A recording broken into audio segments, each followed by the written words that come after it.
Once upon a time, in a small village nestled between mountains and rivers, there was a young girl named Ananya. She lived a simple life, surrounded by nature and the love of her family. But from a young age, Ananya felt a connection to something beyond the world she could see, a pull toward the divine.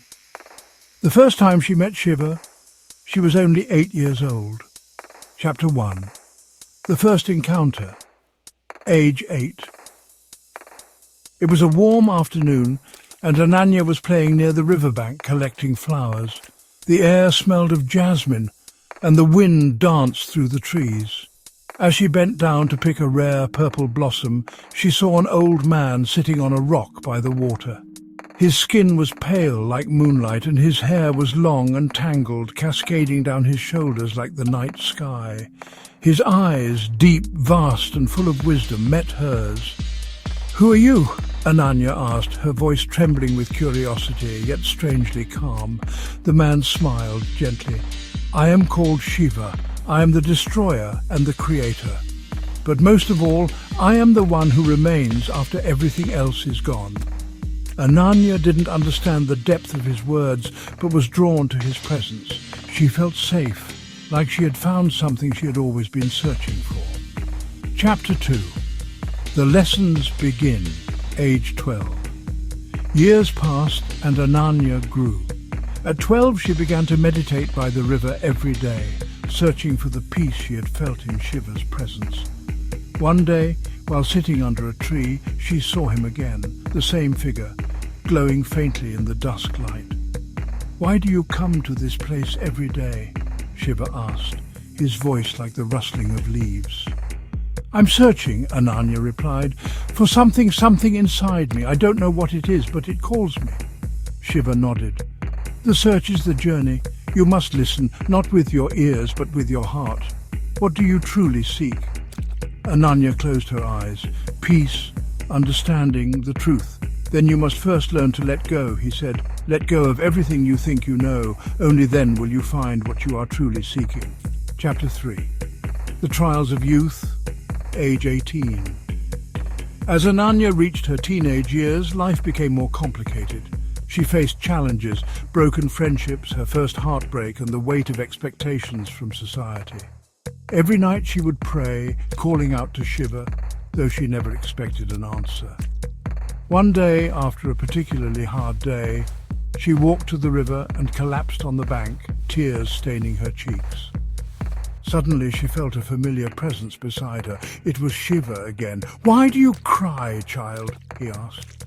"Because I don't understand this world," Ananya said, her voice raw with emotion. "It's so full of pain and confusion." Shiva sat beside her, not offering words of comfort, but just his presence. Life is like the river. It flows, it changes, it cannot be held. You must learn to swim with it, not against it. Pain and joy, they are both part of the current. Embrace them both. Ananya stayed silent for a long time, the weight of his words settling in her heart. Chapter 4. The Call to Serve. Age 30. By the time Ananya was 30, she had found her calling as a healer, helping those in need in her village.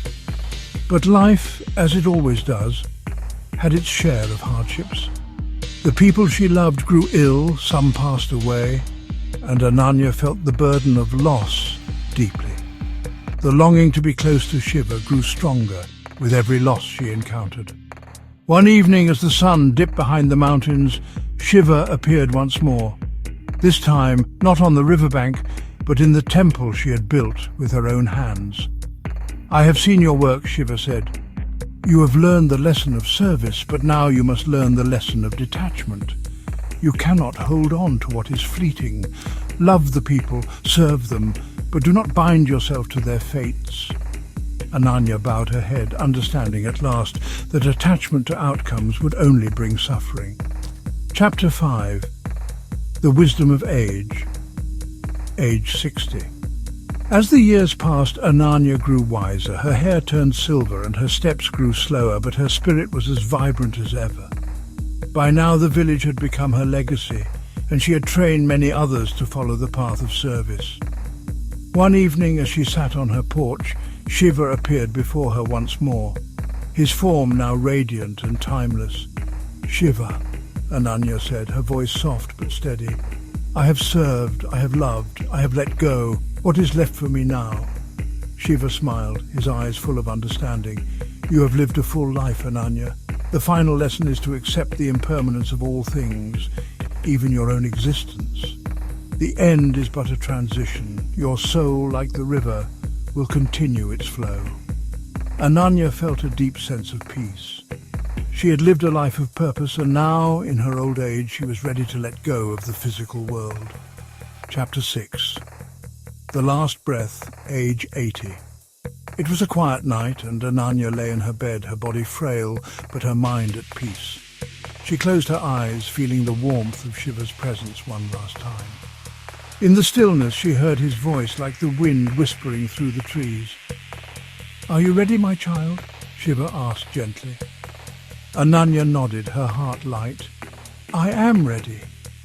As the final breath left her body, a smile touched her lips. Her spirit, now free from the constraints of time and space, rose above the earthly realm, and for the first time she truly understood the eternal nature of her soul. In that moment, she was no longer just Ananya, the girl who had met Shiva. She had become one with the divine, as timeless and boundless as the universe itself. And thus, the journey of her life, from the innocent curiosity of a young girl to the wisdom of an old soul, had come full circle. In every moment she had met Shiva, and in the end she became Shiva, eternal, infinite, and beyond death. The end.